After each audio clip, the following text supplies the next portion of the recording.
ഹാജറയുടെ കയ്യിൽ വെറും 2 ദിവസത്തേക്കുള്ള ഭക്ഷണം മാത്രമേ ഉണ്ടായിരുന്നുള്ളൂ. അതും കഴിഞ്ഞു. ഹാജറ ബാക്കിയുണ്ടായിരുന്ന വെള്ളം കുടിച്ചതിനാൽ അവരുടെ കുട്ടിക്ക് പാല് കൊടുക്കാൻ കഴിഞ്ഞു.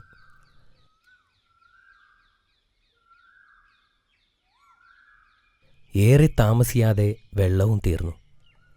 അവർക്ക് ദാഹം അനുഭവപ്പെടാൻ തുടങ്ങി. കുറച്ചു കഴിഞ്ഞപ്പോൾ കുഞ്ഞ് ദാഹിച്ച് കരയാനും തുടങ്ങി.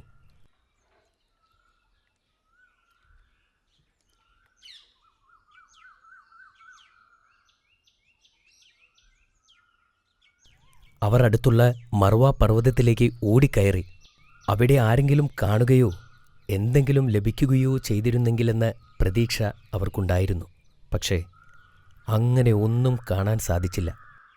തുടർന്ന് അടുത്തുള്ള പർവ്വതമായ സഫയിലേക്ക് ഓടി. അവിടെയും ഇതുതന്നെയായിരുന്നു അവസ്ഥ. അങ്ങനെ അവർ 7 തവണ സഫയ്ക്കും മർവയ്ക്കും ഇടയിലൂടെ ഓടി.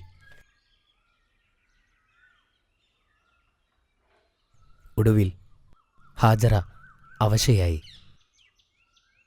അവർ കുട്ടിയുടെ സമീപം വന്നിരുന്നു. അപ്പോൾ അവർ ഒരു ശബ്ദം കേട്ടു. അവർ അത് എന്താണെന്നറിയാൻ വേണ്ടി കാതോർത്തു നിന്നു. വീണ്ടും ആ ശബ്ദം കേട്ടപ്പോൾ അവർ ചോദിച്ചു, നിങ്ങൾ ആരാണെങ്കിലും അള്ളാഹു നിങ്ങളെ എനിക്ക് കേൾപ്പിച്ചു തന്നു. എന്നെ സഹായിക്കാൻ കഴിയുമോ?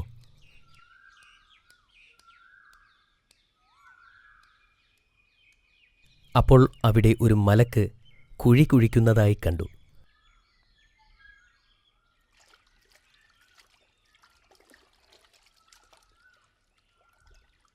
വെള്ളം കണ്ടപ്പോൾ ഹാജറ ഓടിച്ചെന്ന് അതിന് തടം കെട്ടാൻ തുടങ്ങി.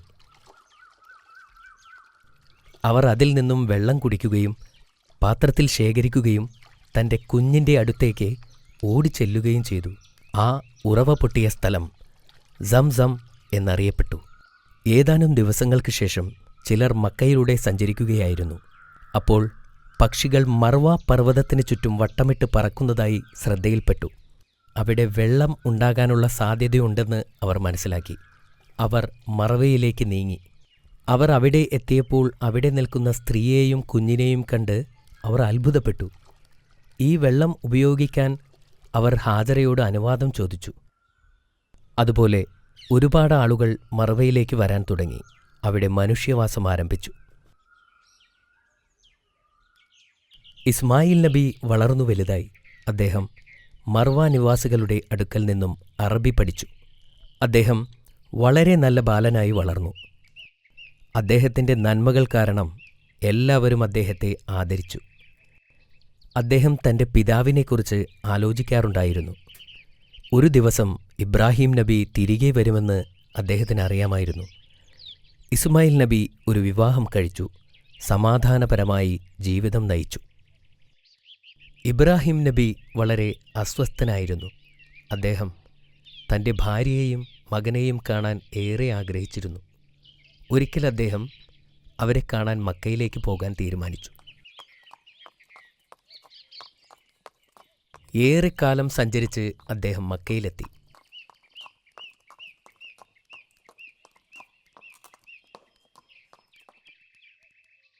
ഇബ്രാഹിം നബി എത്തുന്നതിന് മുമ്പ് തന്നെ ഹാജറ ബീവി വഫാത്തായിരുന്നു. അത് മക്ക നിവാസികളിൽ നിന്നും അദ്ദേഹം മനസ്സിലാക്കി. എന്നാൽ ഇസ്മായിൽ നബി ഇപ്പോഴും ജീവനോടെയുണ്ട് എന്ന് അദ്ദേഹം അറിഞ്ഞു. ഇത് കേട്ടതിൽ അദ്ദേഹം വളരെയധികം സന്തോഷിച്ചു. അൽഹംദുലില്ലാഹ് എന്ന് പറയുകയും ചെയ്തു.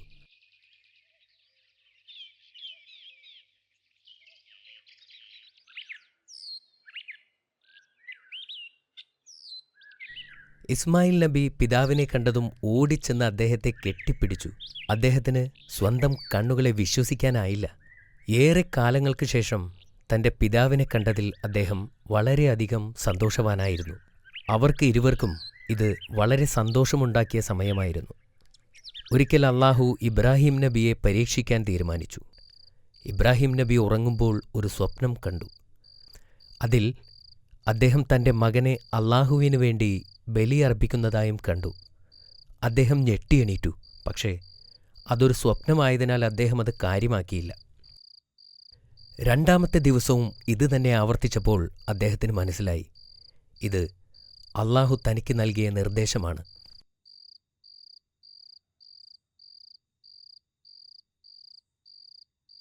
ഇബ്രാഹിം നബി ഇസ്മായിൽ നബിയെ വിളിച്ചു. താൻ കണ്ട സ്വപ്നത്തെക്കുറിച്ച് പറഞ്ഞു. അപ്പോൾ ഇസ്മായിൽ നബി പറഞ്ഞു, അള്ളാഹു അങ്ങയോട് എന്തു പറഞ്ഞുവോ അത് ചെയ്യുക.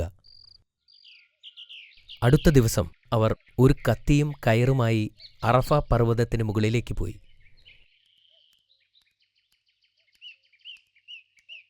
പർവ്വതത്തിന് മുകളിലെത്തിയപ്പോൾ ഇസ്മായിൽ നബി തൻ്റെ കൈകാലുകൾ കെട്ടിയിടാൻ തൻ്റെ പിതാവിനോട് ആവശ്യപ്പെട്ടു. കാരണം അല്ലെങ്കിൽ ബലിയർപ്പിക്കാൻ ബുദ്ധിമുട്ടുണ്ടായേക്കാം. ഇബ്രാഹിം നബി അതനുസരിച്ചു. എന്നിട്ട് സ്വന്തം കണ്ണുകളും മൂടിക്കെട്ടി. തൻ്റെ മകൻ്റെ മരണം കാണാൻ ത്രാണിയില്ലാത്തതിനാലായിരുന്നു അത്. നബി തൻ്റെ കത്തി ഉയർത്തി. എന്നാൽ പെട്ടെന്ന് ആകാശത്തു നിന്നൊരു ശബ്ദം കേട്ടു.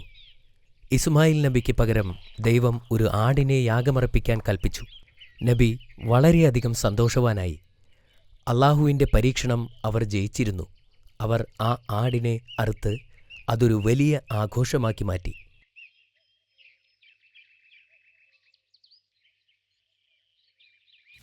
അവർ ഇരുവരും അള്ളാഹുവിലേക്ക് ആളുകളെ ക്ഷണിച്ചുകൊണ്ടേയിരുന്നു. അവർക്ക് എന്നാൽ ആരാധനയ്ക്ക് പറ്റിയ ഒരിടം ഇല്ലായിരുന്നു. അപ്പോൾ അള്ളാഹു അവരോട് തനിക്ക് വേണ്ടി ഒരു ഭവനം നിർമ്മിക്കാൻ ആവശ്യപ്പെട്ടു. അള്ളാഹു അവരോട് കഅബ നിർമ്മിക്കാൻ ആവശ്യപ്പെട്ടു. അത് ഇബ്രാഹിം നബി തൻ്റെ മകനോടും പറഞ്ഞു. അള്ളാഹു പറഞ്ഞത് തന്നെ നമുക്ക് ചെയ്യാം എന്നദ്ദേഹം മറുപടി നൽകി. അവർ കഅബ നിർമ്മിക്കാൻ തുടങ്ങി. ഇസ്മായിൽ നബി കല്ലുകൾ കൊണ്ടുവരുകയും ഇബ്രാഹിം നബി ആ ജോലി ആരംഭിക്കുകയും ചെയ്തു.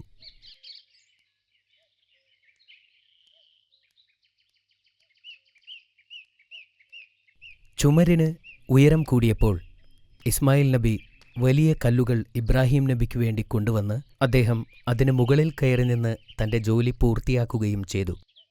അതിൻ്റെ മൂലക്കല്ല് സ്ഥാപിക്കാൻ ഇസ്മായിൽ നബിയോട് കല്ല് ശേഖരിക്കാനായി ആവശ്യപ്പെട്ടു.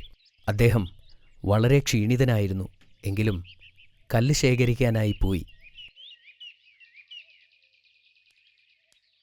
അന്നേരം മലക്കുകൾ ഇബ്രാഹിം നബിക്ക് സ്വർഗത്തിൽ നിന്നും ഇറക്കപ്പെട്ട കല്ല് കൊണ്ടുവന്ന് കൊടുത്തു.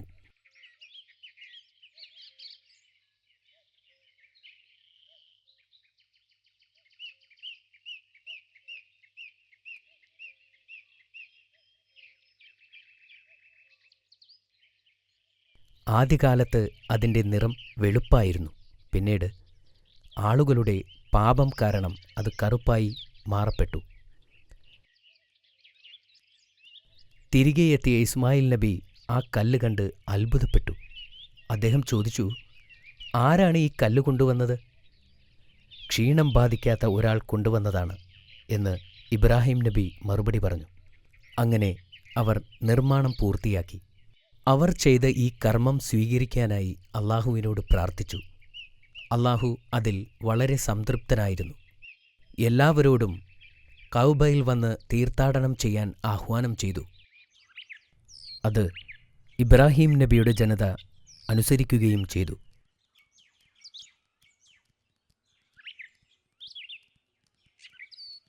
ഇബ്രാഹിം നബിക്കും സാറയ്ക്കും പ്രായമായി. ഒരിക്കൽ അവരുടെ വീട്ടിലിരിക്കുമ്പോൾ 3 അതിഥികൾ വരുന്നത് കണ്ടു. യഥാർത്ഥത്തിൽ അവർ അള്ളാഹു അയച്ച മലക്കുകളായിരുന്നു. ഇബ്രാഹിം നബി അവരെ സ്വീകരിച്ചു. അവർക്ക് ഭക്ഷണം വിളമ്പി. ചുട്ട കാളക്കുട്ടിയുടെ മാംസം അവർക്ക് നൽകി. എന്നാൽ ആ ഭക്ഷണം അതിഥികൾ തൊടുന്നതുപോലുമുണ്ടായിരുന്നില്ല. ഇത് കണ്ട ഇബ്രാഹിം നബി ഭയപ്പെട്ടു. അപ്പോൾ അവർ പറഞ്ഞു, അള്ളാഹു അയച്ച മലക്കുകളാണ് ഞങ്ങൾ. ഇബ്രാഹിം നബിക്ക് ഒരു സന്തോഷവാർത്ത അറിയിക്കാനാണ് ഞങ്ങൾ വന്നത്. സാറ ഒരു ആൺകുഞ്ഞിന് ജന്മം നൽകും. അവനെ നിങ്ങൾ ഇസ്ഹാഖ് എന്ന് വിളിക്കണം. അവൻ ഭാവിയിൽ ഒരു പ്രവാചകനായിത്തീരും. അവർ പറഞ്ഞു. സാറ അത്ഭുതപ്പെട്ടു. എനിക്ക് പ്രായമായി, ഇനി ഞാൻ എങ്ങനെ ഒരു കുഞ്ഞിന് ജന്മം നൽകും? അപ്പോൾ മലക്കുകൾ പറഞ്ഞു, അള്ളാഹുവിന് എല്ലാം സാധ്യമാണ്. കുറച്ചു മാസങ്ങൾക്ക് ശേഷം സാറ ഗർഭിണിയാവുകയും ഒരു കുഞ്ഞിന് ജന്മം നൽകുകയും ചെയ്തു. കുഞ്ഞിന് ഇസ്ഹാക്ക് എന്ന് പേരുമിട്ടു.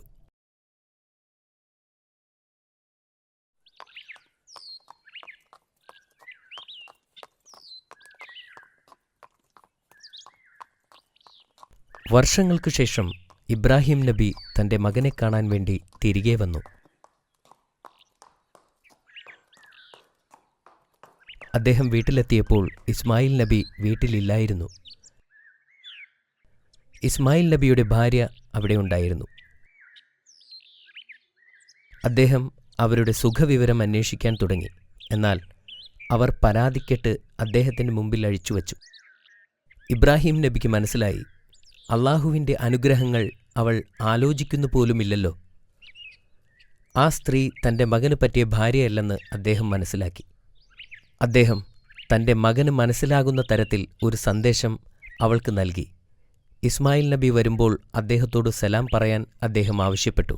ഈ ഗോപുരത്തിൻ്റെ പൂമുഖം മാറ്റുവാൻ നീ അവനോട് പറയണം എന്നദ്ദേഹം പറഞ്ഞു.